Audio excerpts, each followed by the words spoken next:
नमस्कार, प्रेम जिव्हाळ्यामध्ये तुमचं खूप खूप मनापासून स्वागत। आज आपण बनवणार आहोत मखाण्याचे लाडू। तर मखाण्याचे लाडू बनवण्यासाठी इथे मी पाव किलो मखाणे घेतले। आता आपण लाडू बनवू। कढई गरम करायला ठेवली आणि हे कढईमध्ये हे मखाणे आपण भाजून घेऊया। आता गॅस एकदम स्लो आहे, स्लो गॅसवरच हे मखाणे भाजायचे, नाही ते खूप पटकन असे लागले जातात। आणि तूप वगैरे काय घालायचं नाही, असे सुके मखाणे आपण भाजून घेऊया। असे याला छान भाजून घेतलेत। असा फास्ट गॅस करायचा नाही, एकदम जोरामध्ये असा एकदम स्लो गॅसवर हे मखाणे भाजून घ्यायचे आपल्याला, नाहीतर हे मखाणे एकदम पटकन असे जळले जातात। आणि स्लो गॅसवर भाजले ना, काही बघू शकता असे छान असे कुरकुरीत होतात। हे बघा असे हे सगळे मखाणे ना असे मस्त भाजले गेले पाहिजे, एकूण एक मस्त असे कुरकुरे होतात। हे असेच मखाणे चाय बरोबर पण खातात, खीर मध्ये पण टाकतात, याची खीर पण बनवतात। आता आपण याचे लाडू बनवणार आहोत। ठीक आहे, आता आपण हे काढून घेऊन थंड करून घेऊया। आता इथे आपण मस्त गाईचं देशी तूप टाकूया। आता इथे मी तूप टाकले आणि आपली कढई गरमच आहे, याच्यात मी बदाम टाकते। बदाम 50 ग्रॅम टाकले आणि एक काजू। ठीक आहे, तुमच्या आवडीनुसार तुम्ही सुका मेवा कुठलाही घालू शकता, तुम्हाला जो आवडतो तो। आता माझ्याकडे काजू आणि बदाम आहेत, तर हे चांगले आपण भाजून घेऊया आपण काजू बदाम। आता हे बदाम आणि आपण मस्त काजू मस्त भाजून घेतले, जास्त असे लालसर नाही करायचे, थोडेसे 1-2 मिनिटच गरम करायचे तुपावर। आता हे मी काढून घेते। आता हे काजू बदाम ना आपण मस्त थंड करून घेऊया आणि याच्यातच आता मी ते 1 वाटी हे सुद्धा आपण भाजून घेऊया। असं हे सुकच भाजायचं आहे, पण याच्यामध्ये थोडंसं तूप आहे म्हणून टाकायची गरज नाही। तर आपण हे छान असं भाजून घेऊया, एकदम कलर वगैरे काय काढायचं नाही, फक्त 1-1 मिनिट आपण भाजून घेणार आहोत। सुकं खोबरं पण काढून घेऊया आणि हे सगळे जिन्नस आहे ना, काजू बदाम मखाणे खोबरं, हे ना आपण सगळं फॅन खाली थंड करून घ्यायचंय। गरम गरम याला मिक्सरला लावायचं नाही, नाहीतर हे एकदम असा गोळा बनणार याचा, याला पाणी सुटेल। ठीक आहे, आता आपण याला थंड करून मिक्सरला लावून घेऊया। मखाणे आहेत ना हे छान थंड झालेत, बघू शकता तुम्ही मस्त, आणि क्रिस्पी पण छान झाले। ते बघा असे भाजले गेले पाहिजे, एकदम स्लो गॅसवर हे भाजायचे।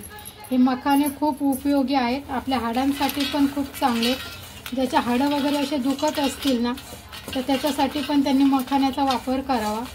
मखाणे चहा बरोबर खाऊ शकता, खीरमध्ये घालून खाऊ शकता, पराठा करून खाऊ शकता। मखाणे थंड असतात, कुठल्याही ऋतूमध्ये हे चालतात मखाणे, म्हणजे कधी उन्हाळा पावसाळा हिवाळा तुम्ही कधीही मखाणे खाऊ शकता। मखाण्यामध्ये प्रोटीन खूप प्रमाणात असतं। ठीक आहे, आता आपण याला ना मिक्सरला बारीक पावडर करू, एकदम बारीक नाही पण जाडसर पावडर करून घेऊ। मखाण्याची आपण पावडर केली ना, ही आपण ह्या बाउलमध्ये टाकून घेऊया। बघू शकता एकदम अशी बारीक नाही, अशी जाडसरच आहे। हे मोठे मोठे असे काढून घ्यायचे, एकदम पावडर पण नाही करायची, अशा पद्धतीने हे करायचे। ठीक आहे, आता जे राहिलेत ना मी ते सुद्धा मखाणे मिक्सरला लावून घेते। हे बघा, हे सुद्धा मखाणे मी मिक्सरला लावून घेते। आता ही पावडर आपण मखाण्याची याच्यामध्ये टाकून घेऊया।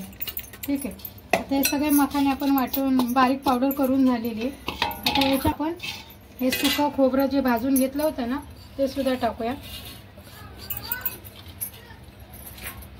आणि हे काजू बदाम सुद्धा, याची पण आपल्याला असं जाडसर, एकदम बारीक नाही पण जाडसर अशी पावडर करून घ्यायची। हे बघू शकता आपण काजू बदाम आणि सुक्या खोबऱ्याची पण छान अशी पावडर, आता हे पण या बाउलमध्ये टाकून घेऊया। अशी छान पावडर करून घ्यायची।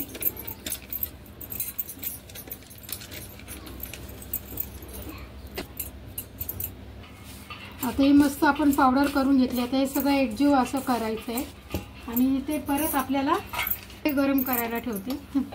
कढई गरम केली आहे, त्याच्यामध्ये आपण हे बघू शकता मी अर्धा पेला पाणी टाकते आणि इथे 200 ग्राम गूळ टाकते। 200 ग्राम मी गूळ घेतलाय आणि आपले पाव किलो मखाणे आहेत, पाव किलो मखाण्याला मी 200 ग्राम गूळ घेतलाय। तुम्ही गूळ कमी जास्त करू शकता। आता आपल्याला हे ना सगळं वितळून घ्यायचं, एक तारी असा पाक वगैरे नाही करायचा, फक्त हा गूळ आहे ना पूर्ण असा वितळून घ्यायचा आहे। ठीक आहे, याला छान आपण वितळून घेऊया. आता बघू शकता छान अशी उकळी आलेली आहे या गुळाच्या पाण्याला, पण गुळ अजून चांगला विरघळलेला नाही आहे बघा, थोडे थोडे दाणे आहेत. म्हणून हा गुळ ना छान असा विरघळला पाहिजे. ठीक आहे. आता बघू शकता तुम्ही गुळ हा सगळा विरघळलाय. हे बघा बिलकुल थोडा सुद्धा असा खडा नाही गुळाचा. आता मी गॅस बंद करते आणि आपण पाक बनवला ना गुळाचा, हा याच्यावर मखाण्यावर असं टाकून घ्यायचं.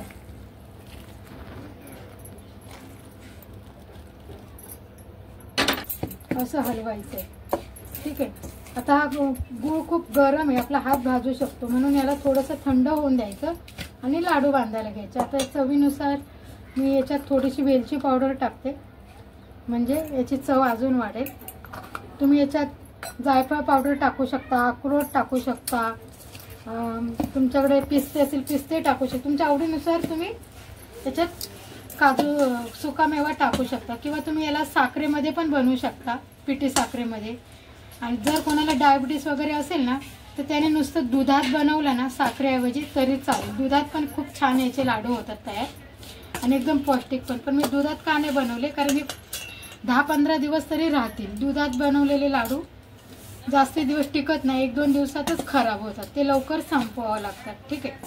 आता हे मखाण्याचे ना मखाने खूप सारे उपयोगात आणता येतात. ज्याची हड्डी वगैरे दुखत असेल ना ते मखाण्याचे लाडू, त्याच्यासाठी लाडू, खीर, पराठा काही तुम्ही बनवून खाऊ शकता. याच्यात आपण थंड करून घेऊया फॅन खाली आणि नंतर लाडू बांधायला घेऊया. ठीक आहे. छान असं थंड पण झालेले. आता आपण याचे लाडू वळून घेऊया. बघा एकदम झटपट असे लाडू होतात, जास्त हाड पण जात नाही आणि काहीच. असे छोटे छोटे लाडू आपण करून घ्यायचे. आणि हा एक लाडू जरी रोज सकाळी जरी खाल्ला ना तर आपल्या शरीरासाठी खूप चांगला आहे. हे मखाने थंड पण असतात आणि मखाण्याचे खूप सारे फायदे आहेत. एक लाडू खाल्ला ना आपल्या हाडं वगैरे असे काही दुखत असतील ना, किंवा महिलांचे केस वगैरे गळतात, हे खूप त्याच्यासाठी उपयोग आहे. बघा अशा पद्धतीने हे मी लाडू सगळे आता बनवून घेते. हे बघू शकता तुम्ही, अशा पद्धतीने आपले मखाण्याचे लाडू बनवून तयार आहे. बघू, आणि एकदम फार कमी वेळामध्ये हे होतात आणि जास्ती काही वस्तू पण लागत नाही. 2-3च वस्तूपासून हे मखाण्याचे लाडू, मखाने, खोबरं, काजू आणि बदाम तुम्हाला आवडत असेल ते तुम्ही सुकामेवा टाकू शकता. पण झटपट बनतात हे लाडू, जास्ती वेळ लागत नाही. 20 ते 25 मिनिटातच बनतात आणि याचे फायदे तर अनेक आहेत.